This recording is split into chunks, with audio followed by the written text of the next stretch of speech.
আসসালামু আলাইকুম। কেমন আছেন আপনারা? আশা করি আপনারা ভালো আছেন।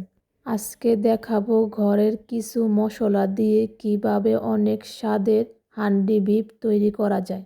প্রথমে একটি বুলে মাংস নিয়ে নেব, তারপরে পেঁয়াজ কুচি দিয়ে দেব, এলাচ, দারচিনি, তেজপাতা দিয়ে দেব, হলুদ গুঁড়ো, শুকনো মরিচ গুঁড়ো, জিরে গুঁড়ো, ধনে গুঁড়ো, লবণ, আদা বাটা, রসুন বাটা দিয়ে তারপরে পরিমাণ মতো সয়াবিন তেল দিয়ে দেব। মশলা দিয়ে ভালো করে হাত দিয়ে মেখে নেব।